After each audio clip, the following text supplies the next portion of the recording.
Banyak hotel di Indonesia menyediakan jamu sebagai salah satu bentuk layanannya dan masyarakat menyukainya. Menteri Perdagangan Rahmat Gobel ketika masih menjabat menjadikan salah satu hari sebagai hari minum jamu. Jamu memang menjadi salah satu warisan budaya nasional kita. Itulah yang membuat kita kaget ketika ada sebuah perusahaan jamu yang hampir 1 abad tiba-tiba tutup. Ada apa dengan industri kita? Masih manjurkah industri jamu? Bersama saya, Suryo Potomo, inilah Economic Challenge.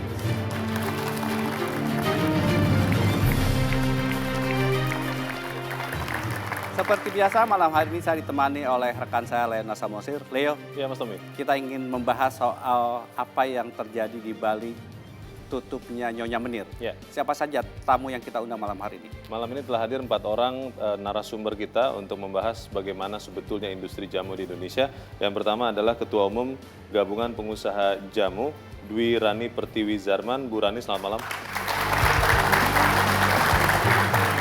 Berikutnya adalah orang yang tahu persis bagaimana menghasilkan obat-obatan, tapi juga menggunakan kekayaan alam Indonesia. Beliau adalah Presiden Direktur Kalbe Pharma, Vijong Sius. Pak Vijong, selamat malam. Seperti yang tadi sudah Mas Tommy katakan, pemirsa, beliau ini adalah pengusaha nasional yang memiliki perhatian sangat banyak kepada tradisi Indonesia, khususnya jamu. Rahmat Gobel. Pak Rahmat, selamat malam. Dan kita juga ingin mendapat pencerahan mengenai bagaimana prospek industri obat-obatan herbal. Karena itu pakar farmakologi telah hadir di sini, Fuad Afdal. Pak Fuad, selamat malam. Itu Mas Tommy dan pemirsa yang akan mencari tahu bersama kita, masih manjurkah industri jamu? Baik, Leo, nanti kita coba dalami. Namun sebelum kita mulai diskusi, mari kita lihat tayangan berikut ini. Kepailitan perusahaan jamu legendaris Nyonya Menir mengejutkan masyarakat Indonesia. Sebagai pionir industri jamu tradisional, perusahaan ini dinilai merepresentasikan aset kekayaan budaya bangsa. Minimnya inovasi diduga menjadi salah satu penyebab meredupnya perusahaan yang telah bertahan selama hampir 1 abad ini. Tersungkurnya Nyonya Menir juga menjadi peringatan bagi perusahaan-perusahaan jamu lainnya di tanah air untuk terus berinovasi untuk menjaga kelangsungan usaha. Padahal dengan kekayaan puluhan ribu jenis tanaman herbal, seharusnya Indonesia surga bagi industri obat herbal dunia. Namun modal kekayaan alam ini rupanya belum menjadikan Indonesia menjadi salah satu eksportir jamu terbesar dunia. Diperlukan keseriusan pemerintah dan semua pihak untuk menumbuhkan industri jamu di tanah air sebagai bentuk pelestarian warisan budaya bangsa. Namun di era modern saat ini, masihkah jamu digemari? Sanggupkah industri jamu bertahan?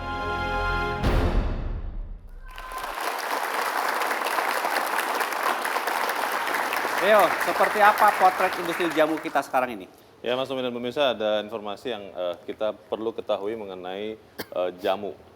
Di Indonesia hingga saat ini kita melihat data ini kami peroleh dari Kementerian Kesehatan bahwa 49%, hampir separuh masyarakat Indonesia adalah konsumen jamu Indonesia.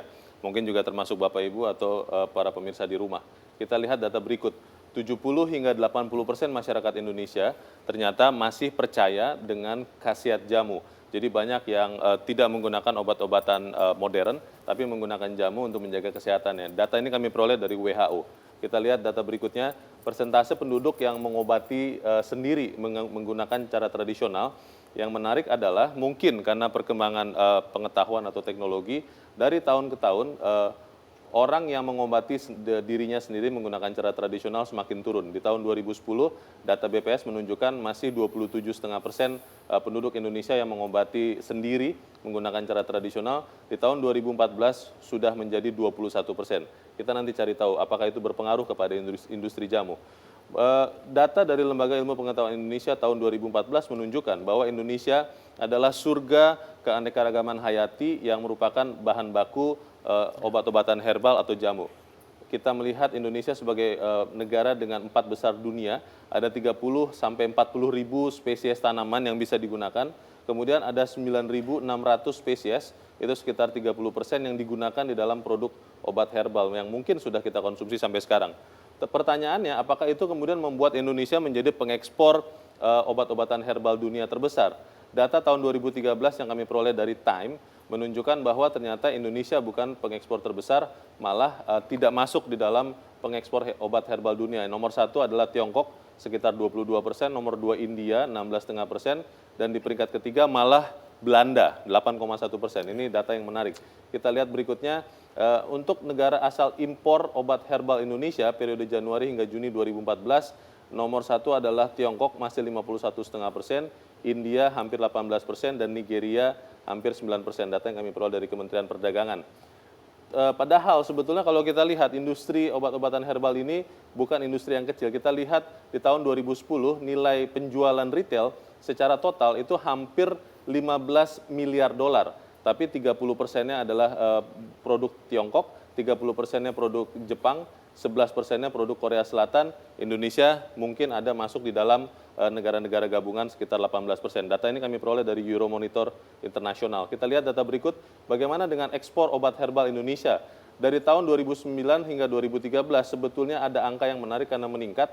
Kita lihat dari tahun 2009 hanya sekitar 11 juta dolar, sekitar 12 juta dolar, meningkat di menjelang 2013 hampir 24 juta dolar. Tapi itu mestinya bisa lebih besar lagi.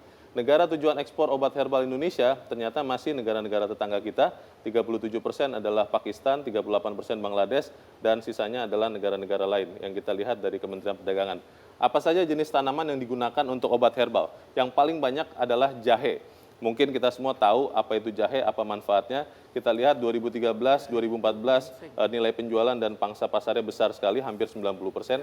Kita lihat tanaman berikutnya adalah rempah-rempah, banyak sekali rempah-rempah di Indonesia. Kalau kita masih ingat itu adalah alasan Indonesia dijajah begitu lama. Lalu juga adalah kunyit yang digunakan sebagai bahan obat herbal.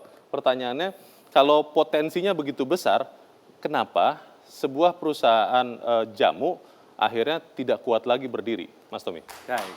Terima kasih. Saya ingin mulai dari Ibu Rani. Bu Rani, Bu, apa yang terjadi dengan Nyonya Menir sebetulnya? Apakah dilaporkan ke GP Jamu? Dilaporkan tidak secara resmi ya, tapi memang jauh sebelumnya memang ada beberapa masalah ya. Tapi secara detailnya memang saya buat saya itu sensitif ya, tidak ingin mengetahui lebih jauh internal.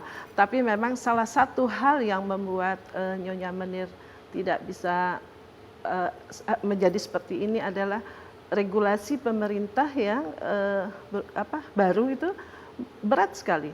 Bahkan Nyonya Menir saja berat untuk Nyonya Menir. Apalagi, apa itu peraturan baru itu, Bu? Misalnya gini, ketika peraturan baru itu kami harus mengubah sarana bangunan itu terus terang memang kadang-kadang sedih saya. Kami ini kan jamu, ya, dari zaman Nyonya Menir berdiri itu bahkan jamu dibuat dengan sederhana, tidak masalah. Tidak ada orang sampai mati minum jamu. Ya. Tapi sekarang kami diwajibkan, diperlakukan sama seperti perusahaan farmasi. Kami harus mengganti sirkulasi udara AHU. Dan itu tidak bisa 100-200 juta. Ya. Apalagi perusahaan kecil pun sama gitu. Itu salah satu. Dari 900 industri jamu, baru 200 yang memenuhi persyaratan itu. Ada berapa yang tutup sejauh ini? Tahun 2014 kami ada 1.200 industri jamu. Ya. Sekarang kami tinggal 900-an. Jadi sekitar 300 tutup. Dan jangan salah, 900 kami yang industri ini hanya yang 102 yang besar. Ya. Selebihnya menengah dan kecil. Ya. Dan importir jamu ada 900 juga. Jadi kami juga berhadapan dengan produk luar. Baik. Kemudian lagi ditambah sekarang terus terang perusahaan farmasi pun membuat jamu, gitu kan. Jadi memang itu tantangan yang salah satu yang menyebabkan mungkin berguguran. Baik, Pak, gitu. Saya ingin tanya Pak Rahmat. Pak Rahmat, mengapa Pak Rahmat begitu concern sampai diberitakan akan mengambil alih Nyonya Menir? Ya, pertama Pak Charles itu kawan saya.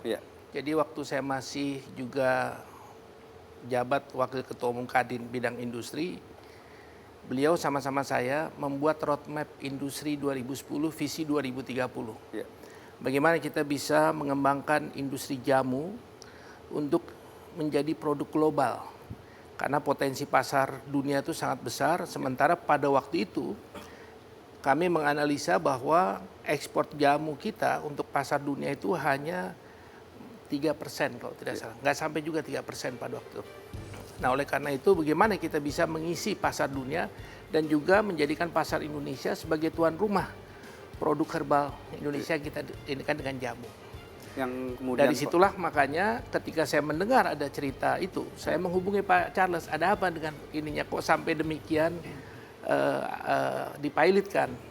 Oleh itu saya diskusi sama beliau, akhirnya nanti saya akan bantu untuk bagaimana bisa membantu menyelesaikan untuk mempertahankan supaya semangat para pelaku di sektor industri jamu ini tetap bisa terus ada, terjaga ya. tetap terjaga. Itu Baik.